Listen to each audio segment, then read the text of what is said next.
Hi, I'm Rick Womry with Advocate Media, and we're here with part two of our mayoral debate discussion today with candidates Mike Rawlings and David Kunkle. This part of the discussion is going to involve the city budget, and we'll be talking about various aspects of the budget, what the candidates think should be done with the budget and other city money, and how they kind of see the city developing financially going forward. What we're going to do is take a look at 10 issues with the city budget, sort of specific places where money is being cut, maybe money isn't being cut, maybe it could be, maybe it shouldn't be, but that's kind of what we're going to be talking about here. And just to review, about a $70 million deficit or so and about a $1 billion budget. That's about how much revenue the city brings in a year, is about $1 billion. Question number one, we budgeted for 367 police recruits in 2010 and 11. And we only hired 88. We're not replacing the 50 we expect to lose from attrition in the current upcoming budget. How are we going to make up those 330 officers, or do we even need to make them up? Either one of you guys? Or Yeah, I've been pretty clear on this.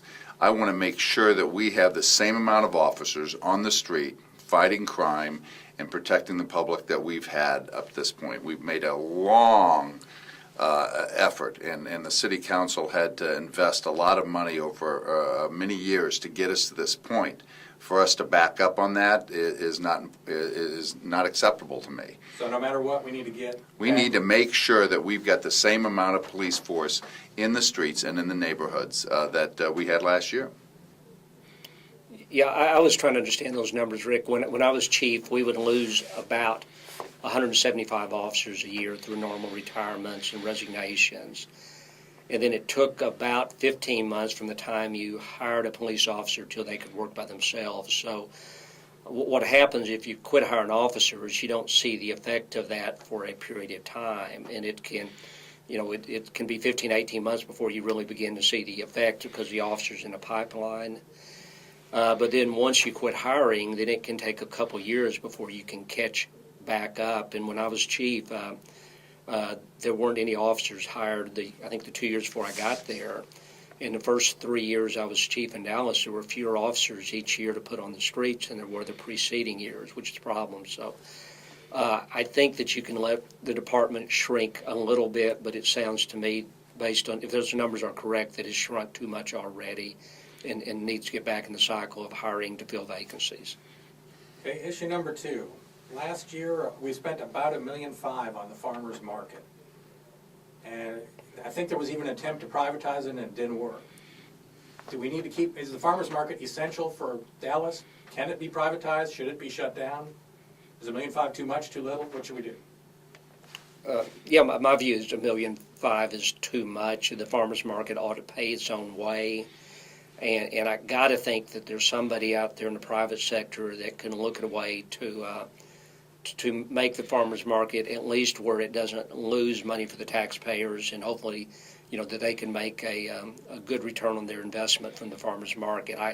I'm convinced in my view that the city of Dallas should not be doing entrepreneurial type work for a variety of different reasons, and the farmers market is one of those that we need to privatize, either sell the asset or have private management and get the city out of the farmers market. And just for clarification, when you say sell the asset, are you talking about sell the land or sell the kind of the leasehold on the land for the idea? Either are actually okay with me if you can work out the right kind of deal. I think that if there's a market to buy that property, and I think there's something cool. I keep thinking that the farmers market has potential to be in Dallas what it is in Seattle and San Francisco and other places where it's just a beehive of activity and in a place that brings people together. But our farmers market has not done that yet. Yeah, I think the farmers market is critical for downtown.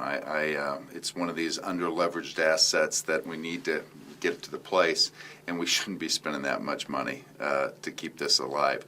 We need to cut the right deal.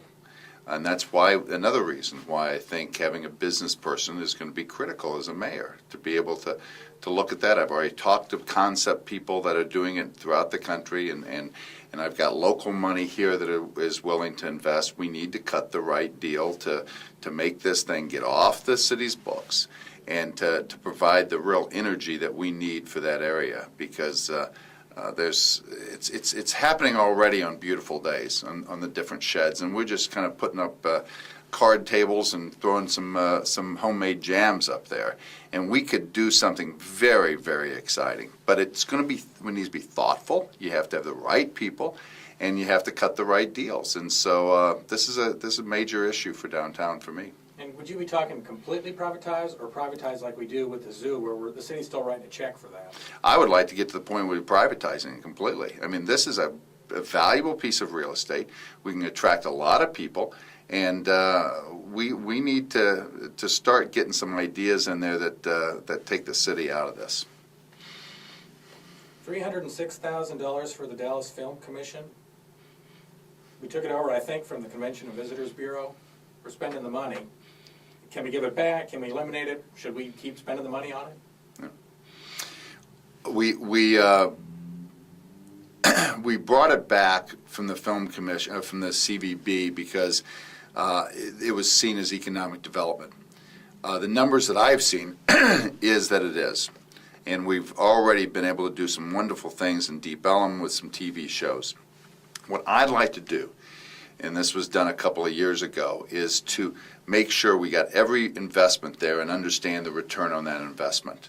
$300,000 for the Film Commission to be able to bring half a dozen shows into Dallas and employ the people that we've got. We've got a wonderful animation studio there in Deep Ellum that is doing some exciting things. It can work. So that's not a huge amount of money. One of the other places I said, besides the police department, that I wouldn't cut is economic development. I want to make sure that Janice has got the business plan in place. She's the one that runs it to do that. And as we look out over the year, hold her accountable for that. If she can do that, we'll put the $300,000 up next year. If she's not, we're going to have to cut it and move on.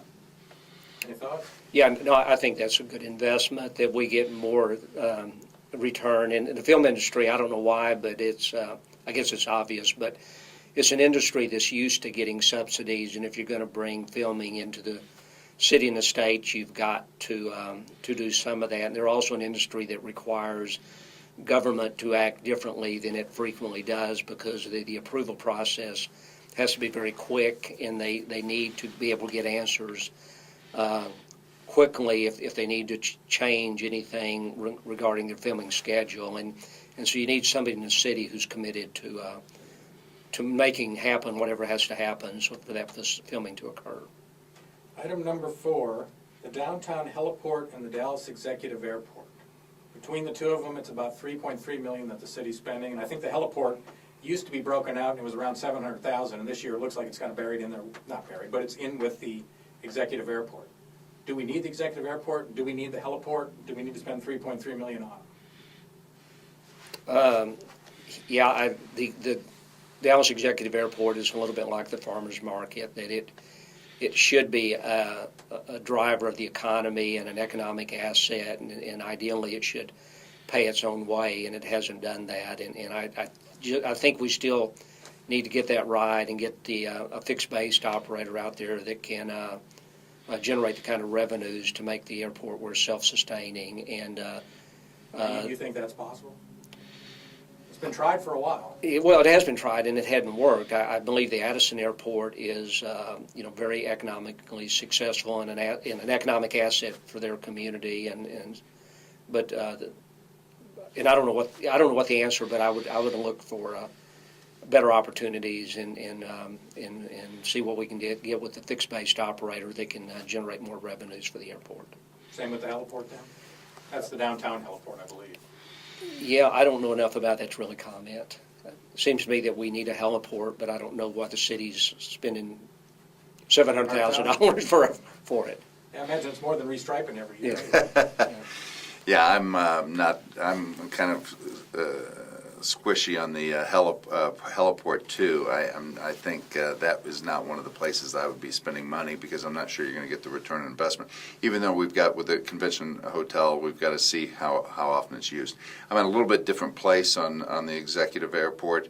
I think it is an enabler for the southern sector. As we look at bringing businesses in, we need to have a piece of transportation mode for private jets to get in and out.